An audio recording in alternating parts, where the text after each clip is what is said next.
banyarwandakazi nitwa Maisha Shakur ndi umuhanzi nyarwanda nkaba n'umushabitsi icyo mbasaba no gukora subscribe shares like ndetse na comment kuri channel yitwa Vanti Motivations. Murakoze cyane, Imana ibahe umugisha.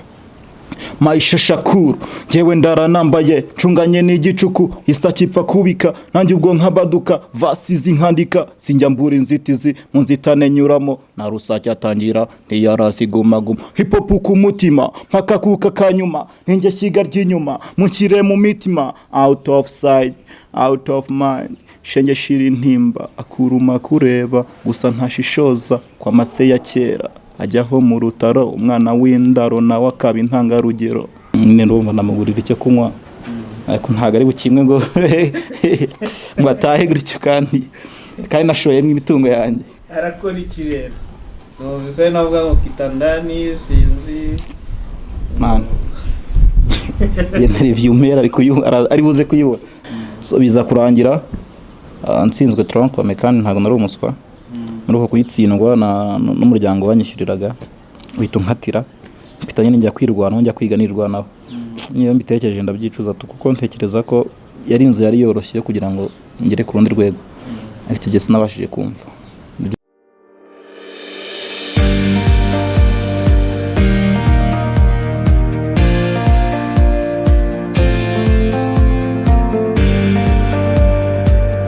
Rwandan people, this is Crazy G kuri Vanti Motivations.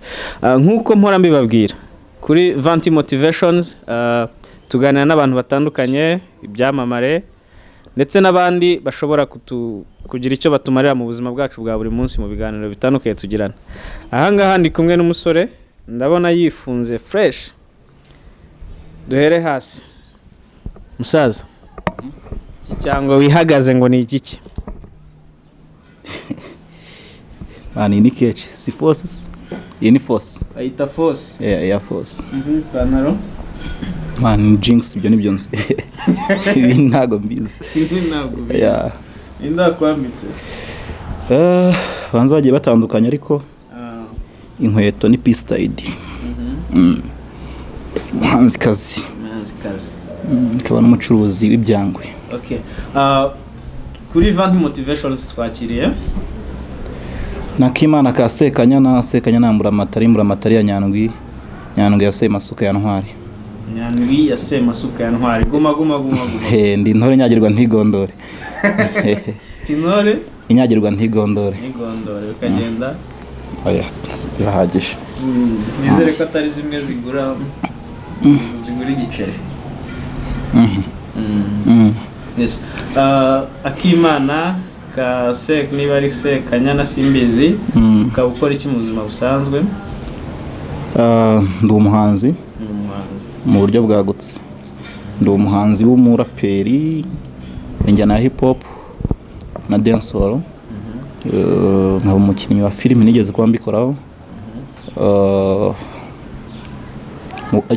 Ibyo nibyo nkora mu buhanzi. Naho nyuma y'ubuhanzi navako n'umunya business mu buryo busanzwe. Ngiye nashaka hano nyina nziri kutuntu runaka tuzamfasha mu minsi izaza ndetse nkaba no mu bloka cyangwa se umukomisiyoneri bitewe no kubyina make umushabitsi. Reka twibande cyane ku buhanzi bari bwo duheraho n'ibindi turaza kubigeraho. Watangira muri bwa buryo bwanyu bwa gihanzi wibwira abakurikiye Vanti Motivations? Nubwo naheremo bwari gihanzi ahubwo biterwa ni gihanzi cya muzika. Okay.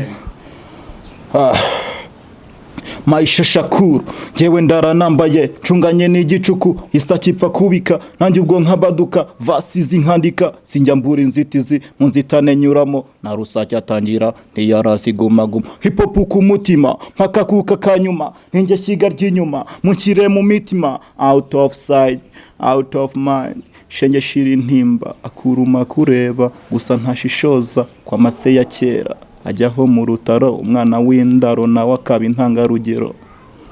Yani ibyo indirimbo yitwa Karabaye. Agaki kabaye man no kuvuga ngo uvuga ngo Karabaye buri mwe nkaho uri guhuruza nyine Karabaye ishyano cyangwa se hari ibishya bigiye kuza uteguza abantu ko bagomba kwitegura iyo mpinduka igiye kuza. Hari aho ihuriye n'ubuzima bwa Maisha Shakur cyangwa n'inganzo yagusuye? Inganzo n'ubuzima ni ibintu bihekana, bifite aho bihuriye ariko si cyane nabwo cyane. Byagenze biti kugira ngo uhururize abantu ubuzima bwawe n'ibiki byabaye bituma uhuruza abantu? Amase ya kera nta gihe mu rutaro bivuze iki? Nyakoro makuru makureba bivuze iki? Rusake atangira ntiyarazi gumaguma, ibyo se bishatse gusobanura iki? Donc waduhuriza ibyo ngibyo bikubiye muri Karabaye. Ubundi ugiye gusobanura mu buryo bwa gihanzi, ugasobanura igitero, ni ibintu byafata wanza n'umunsi wose warangira. Ariko wenda nko muri chorus twavuga haravanga ifundi yanyagiriwe ku rukoma ngo bujya kera navugirizwaga ingoma. Kongera nkavuga ngo ese iyo uri kumva induru z'amasansu n'amafro turekura ntugira ubwoba? Ngira abanyarwanda ko kabaye. So icyo nashaka kuvuga,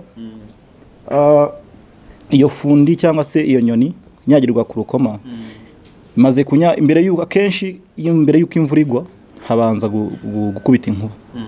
Inkuba zakubise inyoni iguma kuri rwa rukoma kugeza ubwo imvura iguye ntiyumvise. Donc turi kwanga kumva hakiri kare, ariko imbere hari ibintu birenze. Iyi saba ari kubwira abanyarwanda ati mwirinde coronavirus, bakanga kubyumva. Ariko ikigaragara cyo hari urumva umunsi kuwundi ko igenda updating ngo haje ubundi bwandu bushya. So turi kwanga kwirinda bigishoboka, ejo hazaza none ubudashoboka ko twakirinda. Ni ibintu nk'ibyo ngibyo nashaka kuvuga, nubwo bitari muri stance nk'iyo ngiyo, ariko n'uburyo kubwira abantu ko bagomba gushyiraho attention. Donc no kubwira abantu ko iyo wanze kumva igihe bakakumvisha ikikumvisha. Good. Maisha Shakur, umuhanzi w'umuraperi ukora na dance hall, ibintu yabitangiye ryari? Mutangiye umuziki wo kuririmba nyirizina. Ntabwo nigeze nkurira mu makorari nk'abandi bana, ariko nakurembye bita gutugoroba, ibintu byaberaga mu miryango ya Catholique. Ugasanga abantu muri quartier bagiye bahurira ahantu hamwe bakabyina bakaririmba bakagira ama competition, nabaga ndimo nk'umubyinnyi. Naho ariho ubuhanzi bwanjye mvuga ko ngiye bushingiye. Narahamirizaga nkanabyina kavuga n'imivugo. Ariko 2011 nibwo nagiye muri studio ngiye gukora ikitwa umuziki. Ndabyibuka twari dufite group yitwaga King Fly, turi batatu twiga aho bitaga muri École Secondaire Mibirizi. Hanyuma twagiye gusura producer witwaga Boku. Tugezeyo dupanga gukora, mugenzi wacu atunyura inyuma aragenda akora projet wenyine. Twateranyije amafaranga, aho ngaho niho nahise nshikirinda navuga n'ubundi ibintu si ibyanjye. Mbivamo 2012 iragera, nza kwihuza n'undi mutipe twari duturanye yitwaga Aristide. Ashaka ko dukora groupe yitwaga Smart Soldiers, dupanga indirimbo. Ntago njya nyibuka neza, ariko twagiye dupanga indirimbo zigiye zitandukanye. Naho igihe cya studio kigeze twahuza 2013 irimo hagati, nibwo naje kwihuza n'abandi bahungu bo muri quartier. Harimo witwaga Minaji, witwaga Big Fizz Masware, witwaga JPS. Dukora groupe yitwaga Shine Stars. Deja bona sanzwe bafite yitwaga Free Stars, ari batatu. Turahindura tugira Shine Stars. Dukora ingoma yitwaga mu kigo kimwe, harimo nk'ingoma twakoze yitwaga Ikosora. Hanyuma dukora nitwaga Nimba bikunze. Bo niga mu wa 4, bo biga mu wa 3. Baranje tronkome bakomeza ubundi buzima, ngiye nkomeza niga. Aribona yisi ntangira gukora umuziki nkanje ubwanjye. No kurugendo rwanjye rwagiye ruzamuka kugeza umunsi wa none. Kugeza ubu ndumva wanyuze mu rugendo juste navuga ko rutoroshye, aho gutangira career uhura no guhemukirwa ntabwo biba byoroshye, ariko nta kintu cyakabigeraho. Kugeza ubu twavuga ko Maisha Shakur amaze gukora indirimbo zingahe? Izo numvikanyemo cyangwa izanjye? Inzo indirimbo muri rusange bizumvikanyemo yabizawe maze kuba indirimbo zingahe? Tubaze zagira nko mu ndirimbo 8. izo nitwa ko ari izanjye ariko hajyamo n'izo numvikanyeho ntabwo ndi buze kubasha kuzibara hari n'izo ntaba nibuka neza. indirimbo 8 zawe mbere yuko dukomeza duhinde freestyle, indirimbo yawe yindi ushaka kuba ari ukunda cyangwa ari ije hafi. Okay. Iri joro urarinkorera be, izo ntege urazinyereka shu, kinywaji ndayikugurira pe, ariko ntuze kuntenguhama, gitanda ntuze gushekera fo. Mr DJ ongeza sauti aje hasa karage iby'inyuma, shake bare bakombi minwa bu, oh mama sita, oh signorita, oh mama mia, bayita unama. Iri joro urarinkorera, tugiye ijambo kuri iri joro urarinkorera, noneho izo ntege urazinyereka, kinywaji ndayikugurira. intege wavugaga nizere ko akuna umuntu uvuga ngo afite intege cyangwa ni igice cy'umubiri biti gisobanura intege. Wewe wumvise iki? Wewe wumvise iki? Yo ntacyo numvise, niyo mpamvu ndi gukubaza. Wagira mbeshye abanyarwanda. Babwiza ukuri kuko niwe wabyanditse wabiririmbye ababwiza ukuri. Ashobora kunyereka intege afite ubushobozi bwiwe, cyangwa ashobora no kunyereka icyo gice cy'intege nimba kibaho, nimba igice cy'umubiri kiriko intege ndayigura. Ariko ntaze kuntengo uterwa mu buhe buryo nyine ndumva namugurira icyo kunywa, ariko ntago ari bukimwe ngo ngo atahe gutyo kandi nashoyemo imitungo yanjye. Arakora iki rero? Bisa nabwo ngo kitandani sinzi man yena review mera ari buze kuyibona nabakurikira Vanti Motivation, so ntago ari ngombwa. Kitandani biragenda kitandani ntago nayivuze, kitandani ntago nayivuze, kitandani ntabwo wayivuze. Zaruna makora ikirera ari ikintu agiye gutoragura hasi. Oya arabyina, urumva ntago wabyina ko akareshye, nyine ntago wabyina uhagaze kandi akabyinira ku gitanda. Oya man, ubu umuntu afite ababyeyi benshi baba mureba ibintu by'igitanda sinzi. Wabyanditse koko uzi ko ababyeyi bakureba badahari. Umubyeyi azi gushekera, gushekera no gushekera. Bivuze ngo okay, namwihaye kuririmba mwabahungu mwe. Anyway, Shakur, yeah, iyo ugiye gukora composition y'indirimbo ushingira kuki? Donc composition process yawe imeze ite? Inspiration ikura he? Bigenda bite? Nkunda kugira inspiration mu buryo bugiye butandukanye. Ushobora kugira inspiration y'ikintu cyambayeho, iyo ni nayo inyorohera cyane. Ushobora kugira inspiration ari umuntu wanganirije, akaba ariyo ngenderaho.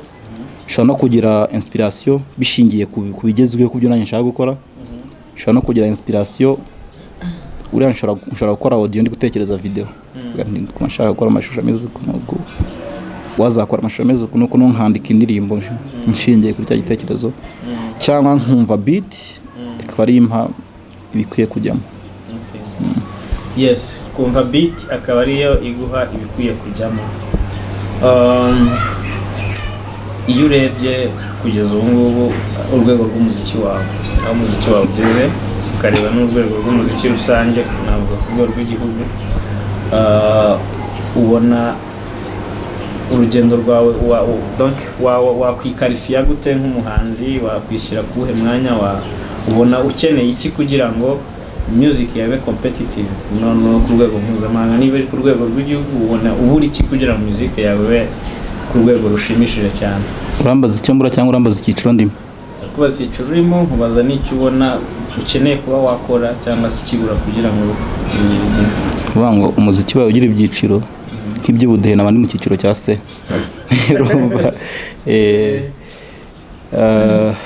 Kuko nyafata icyiciro cya mbere hagiharira zino elema zirenze, hari abantu tugira barenze no ko abanyarwanda batajya bashaka kubyemera. Abantu nk'aba blues, ba The Ben, ba Meddy n'abandi nk'abo ngabo, n'abantu bari ku rundi rwego, n'abantu bahetse umuziki w'igihugu. Hakaba n'abandi bari kuzamuka, ba Racine, ba Rinesano, nyine abantu bitaraguka cyane ku rwego rurenze nk'urw'abariya. Hakaba n'abandi rero turi mu ntara usanga twaragafashe aho tuvuka ariho byakunze, ariko tutaragera i Kigali ngo naho bigende neza. iyo nicyo cyiciro njya nita icya C, ahubwo ndi icya C ku rwego rw'igihugu, ku rwego rw'iwacu mu karere cyangwa mu ntara ndi mu cyiciro A. urayoboye? ntabwo nyoboye, ndi mu bayoboye utaza kunteranya n'abasaza. Okay. Ushobora donc ufashe urabivuze uranyibutsa, iyo urebye muzika y'abahanzi bakorera muzika mu ntara, ubona ari izihe mbogamizi bahura nazo zituma muzika yabo idatumbagira cyane ku rwego rw'igihugu? Ikintu cya mbere nta bushobozi. Amajorite y'abahanzi bakorera umuziki mu ntara barakennye. Icya kabiri, uriya umuziki wakwiye kubujyana n'ibikorwa remezo biri aho ngaho aho umuziki uri gukorerwa. Uzasanga abantu bashora muri uwo muziki cyangwa amakampani ashobora kwamamariza kugira ngo nawe umuziki no gufatikanya, kugira mufatikanye ugasanga ni makeya, ugasanga amaradiyo agira ngo akine ibihangano byawe ni makeya, ibitangazamakuru byandika ntabyo, izi YouTube channels ntazo, urakora hari n'uturere tutarimo radio, uve mu karere kamwe ujye mu kandi wenda banagiye n'amaguru, cyangwa n'uko turere harimo radio, usanye ni radio imwe ihurirwaho n'aba bahanzi bisi yose bakeneye gukinwaho, radio ikeneye kubakinaho, nawe ugari kujya gukompeta nawe isaha indirimbo yanjye ijya gukompeta niya Chris Brown, igakompeta niya Bruce Melody kuri ya radio.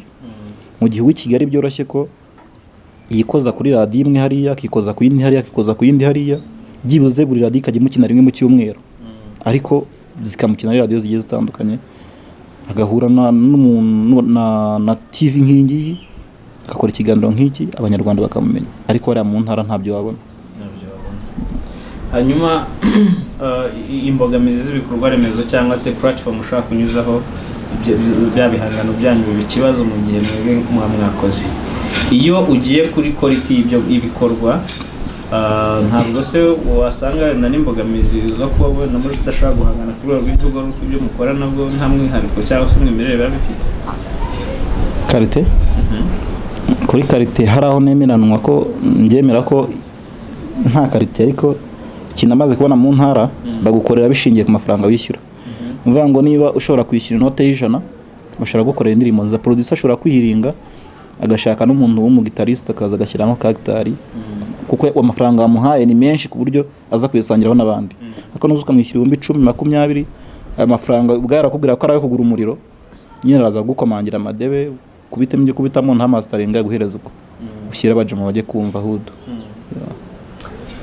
Uretse imbogamizi za mikoro, ntabwo utekereza ko kudasobanukirwa n'uruganda abantu barimo nabyo bishobora kuba imbogamizi? Kuko nk'urugero, abahanzi bacu bakora indirimbo ukajya kumva bakinwe muri Tanzania, kumva muri Uganda bayikinnye, muri Kenya bayikinnye, The Ben agasohora indirimbo ari muri Amerika, i Kigali bakazibona bakazaccessinga hifashishijwe ikoranabuhanga. Ntekereza ko n'abahanzi bari mu ntara babaye ari abantu babashabutse bazi ibyo barimo neza, kuba yagira uburyo akora marketing kuri binyamakuru biri muri Kigali, we ashobora kutahagera agakoresha ikoranabuhanga. Ntabwo utekereza ko iyo ntari yaba imbogamizi ijyanye n'ubushobozi buke mu bijyanye n'ubumenyi bw'ibyo bintu? Oya, ubumenyi barawufite. Amajorite y'abahanzi bo mu ntara ntabwo banyumvisha ko batize, baba bari bize, bazi gukoresha izo platform zose abenshi. Ahubwo ikibazo gihari kigoye tujya twirengagiza, ntago Bruce Melody cyangwa The Ben uvuze, urebye igihe yatangiriye n'ibyo ashyitse ubu ngubu, yego yarafightinze cyane, ariko nawe ntago yavutse ngo ahitanga nuko angana uyu munsi. So nabo rero tunanirwa kubahereza umwanya. Ushaka gufata amayishaku njyewe sibyo kubera ko natangiye 2011, ariko ukurikiranye neza indirimbo nakoze n'uburyo nakoragamo usanga ari nk'imyaka nk'itatu cyangwa 4 nari narabivuyemo. Mpamvu nabivuyemo nizi kugeza dukora umuziki mu bihe bya kera, ugitambuka bakakwita ngo ni umuhanzi w'inzara. Imagine kandi njye ntabwo nashaka kwitwa uko nguko, bikansaba ko mbanza nkagenda nkiga nkarangiza secondaire, byibuze bavuga ati umuntu warangije secondaire cyangwa uri kwiga na kaminuza ntago ari mayobo. Ibyo ndabirangije, nsubiye mu muziki, ngezemo nabwo nsanze nta musaro. Ababyeyi mfite barumuna banjye, mfite abankomokaho, aya mafaranga batakaje banyishyurira ntago ari kugaruka, kuba ari kubona ko ibyo ndi kujya mari by'uburara, kuza kubumvisha ko ibyo ndi gukora bifite umumaro, nabyo ugasanga ni ikibazo, ukabiparikana none ukajya gushaka amafaranga. No cyaje uvuga ati ndi gukorera 100, ndi gukorera angahe, ndajya nkuramo 30 studio 70 amfashe mu buzima busanzwe. Ugasanga imbogamizi nk'izo aricyo nakubwiraga ngo ni ubukene. ubundi ubukene nicyo kintu cy'imbogamizi kurusha ibindi, ariko platform kuvuga ngo gukinwa ngo hehe na hehe, ibi byose birashoboka mani. Nkenzi umusani w'iwacu mvuka i Rusizi kizukorana indirimbo yitwaga 20%, umusitari wo muri Tanzania 20%. Akorana ingoma yavuye inaha mu Rwanda ajya Tanzania, akorana ingoma icyo gihe umutipe yaragezweho, icyo ndimo ntabayimenye kuko arihirinze, atanze amafaranga menshi, agiye studio nziza, uyu n'umuhanzi wenda yaramwishyuye, ariko kugira ngo izi kinwe inahangaha ntago byoroshye, yuko ntago aziranye na Philipita, ntago aziranye n'abanyamakuru bose. Donc ubushobozi afite byone kugira ngo uhamagare uwo mutipe muhure nabyo na Giti mani baba yikeneye abajama na Giti baba yikeneye. Hari ugeze gusaba Giti? Hari ikintu uvuze gitumye nziraho dute. Uravuze ngo ushobora gukora ibintu umwaka umwe bikanga ukabidevia ukajya mu bindi. Ese ubwo ntabwo byaba bivuze ko ari lack of consistency tuma umuziki waho ngaho nyine udatera imbere? Kuko niba ugiye muri business urayikora ugahozaho, none bikanga ariko ejo ukongera ugakomeza. Ariko ukora music umunsi bikanga ukajya mu bindi, ejo ukongera ukagaruka. Nuko mubikora nka business cyangwa ni for passion? Reka nkubwire, wakora akabari urumva utagira amagazi y'inzoga? Birashoboka? Wakora akabari utagira intebe zo kwicazaho abakiriya? Ngo hari ibintu mu muziki ukeneye kubanza kujya gushaka. Nge ntago nemera ko impano yego umuntu agomeza arwana nayo kugira ngo itazimira, ariko ntago nemera ko ushobora kujya gukora umuziki, urumva ugiye gukora umuziki no kugira ngo ubone inkweto yo kwambara ari ikibazo. Usanga rabo ngabo mu cyaro uri kuvuga ni ba bantu umuntu agira imyaka 30 akiba mu nzu ya mama wiwe, urumva aracyari kurwana nizo ntambara zo kugira ngo ave mu nzu yiwabo ajye kwiga kwibana, urumva ni hahandi usanga umuntu byibuze ku munsi no kwinjiza note y'igihumbi bikiri ikibazo, kandi studio irishyurwa. Rero bivuga ngo ni ukujagarara cyangwa iki n'iki, ahubwo ubushobozi cyo kintu kibogamye cyane mu ntara. Cyo kintu kibogamye cyane mu ntara. Iyo rero uhuye n'izo challenge nk'ayo mashasha kuri Vant Motivation tubyamwe guhura n'abantu banyura mu bikomeye bakabicamo kugira ngo babwire n'abandi icyo bakoze kugira biveho izo mbogamizi zose nk'ayo mashasha ukora iki kugira ngo urwane nazo kuva muri 2011 kugeza ubu ugikora music kandi mu by'ukuri ibintu bitaba bimeze neza cyane? Ngiye nazivuyemo kuko urumva ntago amazi ntago yashyonga yibagirwa yabo wambeho, ariko icyo cyaro nakivuyemo ngo naje aho ku accessinga kuri bya bintu nagiye mvuga by'imbogamizi binyoroheye. Ngo ndi muri Kigali aho binyorohera guhura n'umunyamakuru wa Vant Motivation, abinyorohera guhura n'umunyamakuru bagiye batandukanye, binyorohera kugira muri studio nyinshi kandi zikora karite zigiye zitandukanye. So rero ngiye ni buryo nabikemuyemo. Bona hari umusaruro bitanga? Biri mu nzira, biriko biraza. Bite freestyle? Man, freestyle zayo ko ari nyinshi niko umuhanzi agomba guhereza abamukurikiye music kurusha amagambo. Utaza kaza kura bagu mutafu inganso yanjye inganswa ni Marizitsiyona rikavasi nimaraga hindi gihimbaza umusyi kiva mu ngasire, umwana w'umufu ndarabwirirwa ntaburara hutetse ubusaya rurubundi ushatse inka haryama nkazo n'umurage narazwe wenda ntange zacamo n'impinga microphone karumbuka ikanyumva ntago ndota ni kumanywa. Man, ntabwo urota ari kumanywa. Mu rugendo rwawe rwa muzika cyangwa mu buzima bwawe bwa buri munsi hari inama waba warakiriye bihawe n'abantu cyangwa se n'umuntu? So nihe nama nziza wakiriye umuntu akubwiye wumva yakugiriye umumaro ibwira abadukurikiye kugira ngo nabo igire icyo yabamarira? Inama nyamukuru nigeze nakira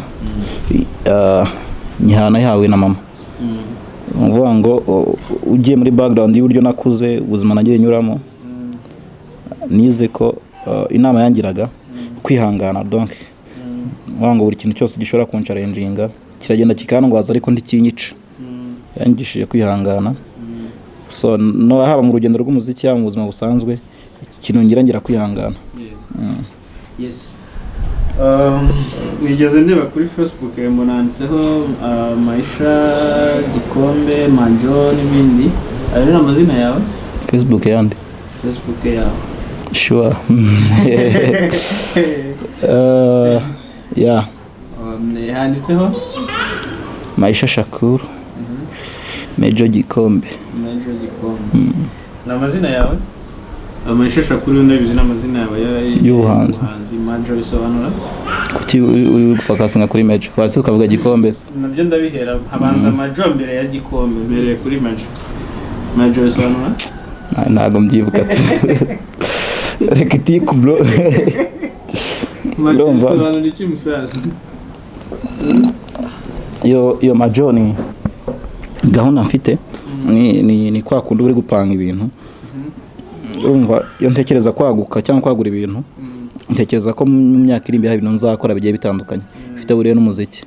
So bishobora kuba label, bishobora kuba muri make Major ni ibintu. Oya ntago ari ibintu. Major ntago ari ibintu. Major ni izina rizaba rihuriyemo ibikorwa byanjye nko navuga ngo Major Business Group cyangwa Crezo Business Group. Bango ni Major kubona ni ma na a na j na a bisobanura iki nyine donc ndumva ari abbreviation in full. Ubwira abanyarwanda icyo utekereje. Biye nacyo ntekereza ahubwo wowe Major bisobanuye man ntago man rangoye tubyihorere reka kungora. Major bisobanuye ayo ni vie prive. Okay, Gikombe. Gikombe ni ikimihigo ntago ari igikombe cyo kunyweramo. Ni izina nkunda cyane. Nayihimbwe n'abashuti banjye ariko ngerageza kubanza kuryanga nza kujya muri competition iri kwa Kinyaga mva yindi wa kabiri. Ariko iwacu Rusizi quartier iwacu bo ntago bazi ariko byagenze hari. Abenshi bazi ko ari ngiye rwa Gikombe. Ako yadutambuka kanyita ati papa Kinyaga, oh papa Gikombe. So birangira nyine nigemeye rifashe. Yeah. Yes, uvuze Kinyaga Award wayitabiriye ryari? 2020. Ubona amarushanwa aba mu ntara cyangwa mu turere dutandukanye hari icyo afasha abahanzi baho? Yeah, kirahari. Mu buryo buri financier urumva batanga udufaranga nubwo atabari twinshi. Ariko nimba bashobora kuguriza amafaranga ashobora gukorera audio na video cyangwa audio zingahe na video. Ntago ari bibi. Kandi ikindi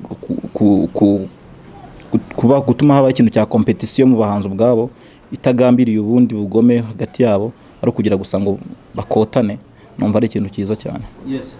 Hari igihe kigera umuntu akagira ibintu yishimira n'ibyo yicuza. Ni iki wicuza wakoze utagomba kuba warakoze? Njyewe senya ngitekerezaho cyane. Njye nicuza ubwanjye nagize mu ruhare. Wowe wakoze kandi utarukuye kuba wagikora.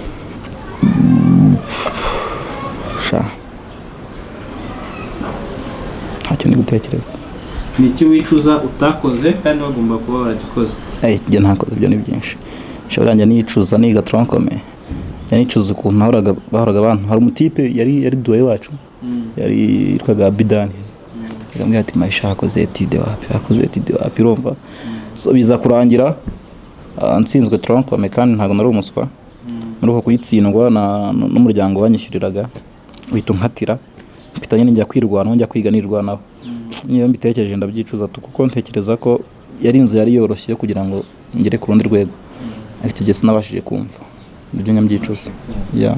So nihe nama wagira urubyiruko ruri hariya abana bakiri mu mashuri ugendera kuri experience wagize y'icyo wicuza utakoze kandi waragomba kuba waragikoze? Abakuru bajya bavuga ngo ubuto buroshya. Nagira ngo mbwire abantu bakurikiye Vanti Motivation ko uko byagenda kose ubuzima ni step by step. Bango uwo mwarimu uri kukugira inama akubwira ati reka kwitwara gutya ariko bikubwira ko kubera ko yabinyuzemo azingaruka mbi z'ibyo urimo. So nagira inama abantu bakurikiye Vanti Motivation ko bagerageza kwitwara reka. Umurezi umubyeyi ntago abakwanze burya byinshi mu byo akubwira bagira ngo uzave umuntu w'umugabo cyangwa w'umugore ubereye igihugu n'Imana. So nibyo. Ni iki wishimira wakoze kandi ko ukumva agomba kuba wagikoze? Twishimira byo ni byinshi. Biri muri byo. nishimira ko mu bijyanye n'umuziki cyangwa mu buzima busanzwe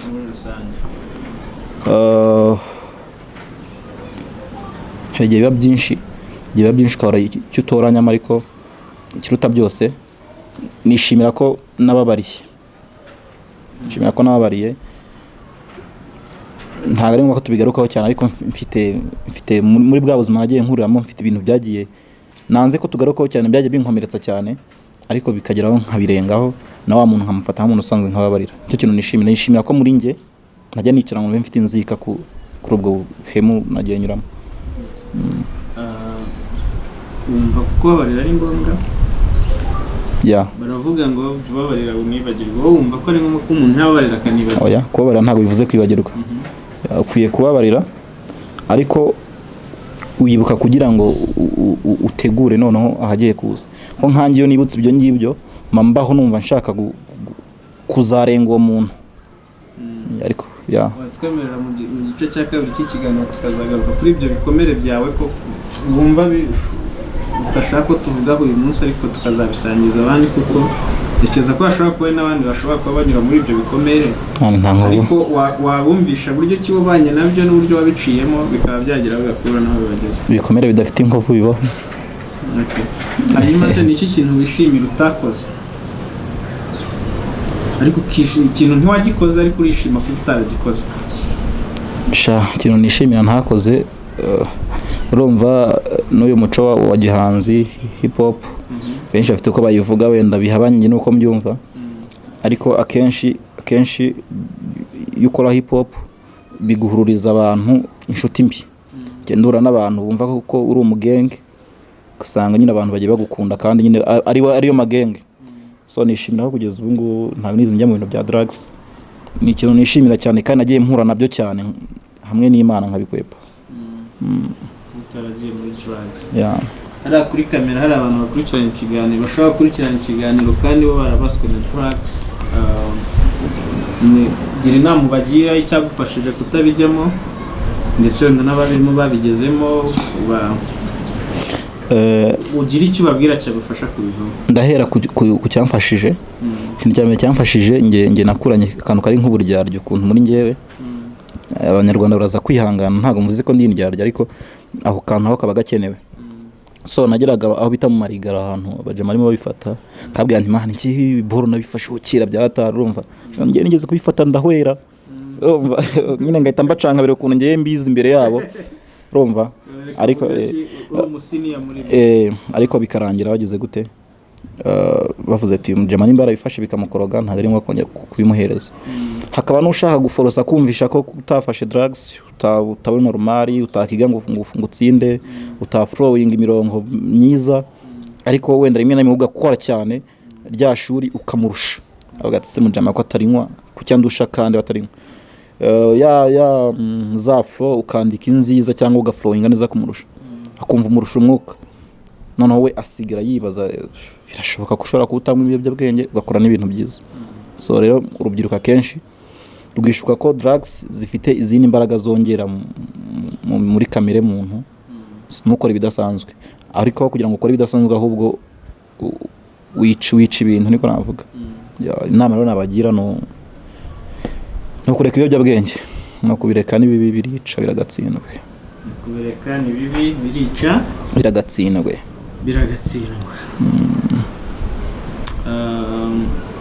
Ubaye ugarutse inyuma ugahura na Maisha y'imyaka 15, wamugira ihe nama? 15? Yaka 15 ari nkubaganye cyane. Sinzi rwose wamuzikira mu nzu. Maisha kuri imyaka 15 yagiraga ingushu cyane. Sinzi irimo ingushu yumva kora ku muntu gatoya akaba arakomeretse. 15 nararwanaga cyane bikomeye. So mpuye na Maisha kuri imyaka 15 rero na agarufite icyo namukora aragoye pe. Nka Maisha mukuru ubu ngubu imyaka ufite, ariko biragaragara ko ushobora kuba utari muto cyane. Uwo mwana muhuye wamugira ihe nama?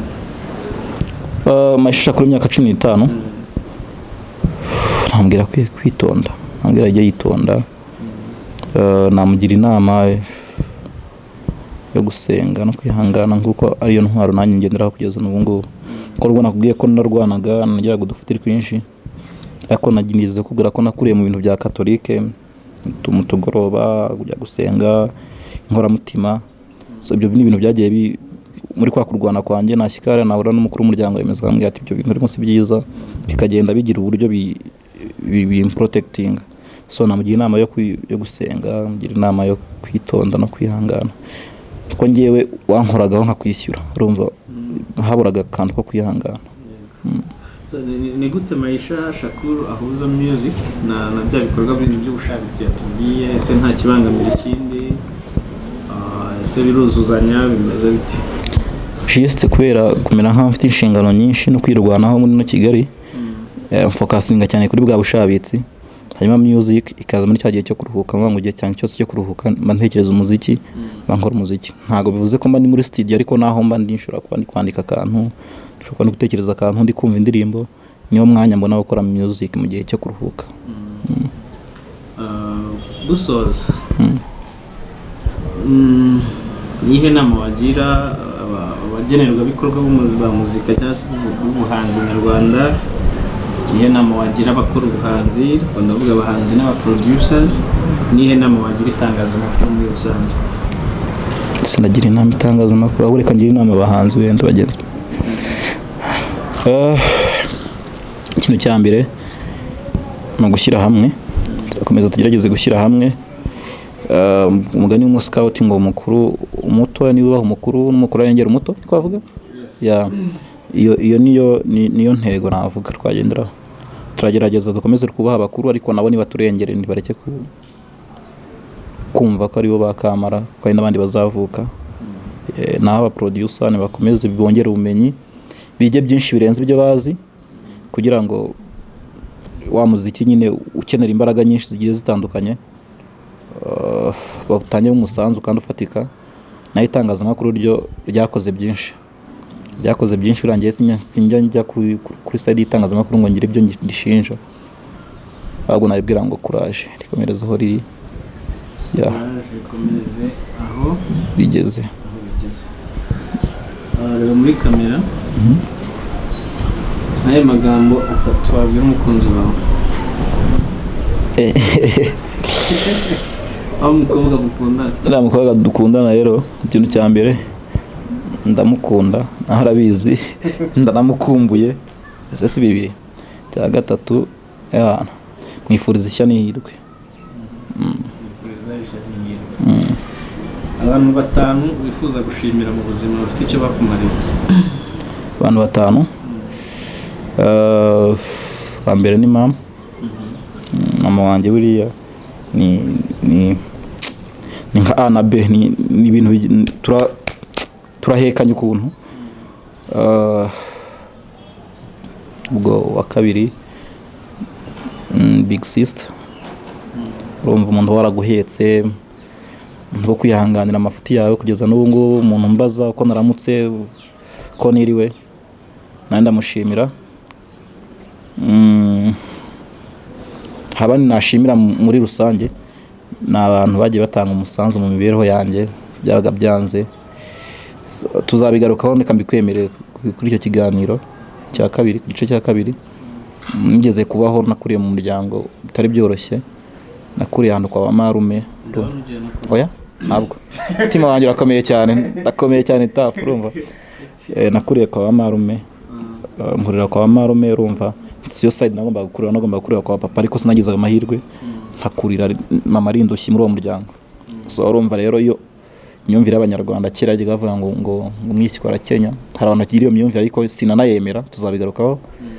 So nkura nabi rero, ntotezwa, nkandamizwa, ariko abantu ku ruhande bakaza bakangira inama, bakampa ihumure, nkirukanwa, bakancumbikira. So ni benshi nashimira. Harimo umukecuru yitabye Imana, mwitaga Nyiraburima. Hari ubu bitaramberi bagiye bacumbika. Hari umumarume yitwa Mukazabyuma, Rwanze gushira Simone. N'abantu benshi bagiye batandukanye bagiye batanga umusanzu. Naho mu by'ubu ngo muri generation hari famille Berwa, twagiye tubana cyane, dukorana ibintu byinshi bigiye bitandukanye. hari nawe Crazy G twarabanye mani ibyo bibwira abanyarwanda tubana mu gihe bitari byoroshye ariko kugeza ubu ngubu turashima Imana umuntu yigurira ipantaro akikorera ibikorwa runaka akishyurira inzu n'abantu benshi umuntu yashimira sinzi impamvu bageze batanu. Yes, Maisha Shakur urakoze. Twishimiye ko wakiriye ubutumire bwacu kuri Vanti Motivations. Ndamya ntashidikanya ko agakire gishwa gato ku buzima bwawe byo wanyuzemo mu muziki n'ubuzima busanzwe uzagira amahirwe yo kuba ikiganiro hari aho bizamukura n'aho bizamugeza, ariko kandi binamutegura kuzumva neza cya kiganiro tuzavugaho cy'ubuzima bwawe bwite, kubera ko duhura n'ibikomeye mu buzima rimwe na rimwe tukabyita ubuzima bwacu bwite, ariko burya ntabwo wibereyeho. Kugera kure mu buzima inshuti yanjye menya ko atari ko gupfa hajya ndimone yane ntabwo twibereyeho, tubereyeho abandi. Ibyo tunyuramo bikwiye kuba isomo rifasha abandi, ibyiza twanyuramo bikaba bifasha abandi kwishima, ibi twanyuzemo nabyo bikabafasha abandi gukomera muri bwa buzima bari kunyuramo. Murakoze cyane abari bakurikiye Vanti Motivations. Ibiganiro byacu nakagaruka mukore subscribe, turabakunda cyane, comment na share na like kugira ngo ubutumwa bwacu bugere kure. Murakoze cyane banyarwandakazi. Nitwa Maisha Shakur, ndi umuhanzi nyarwanda nkaba n'umushabitsi.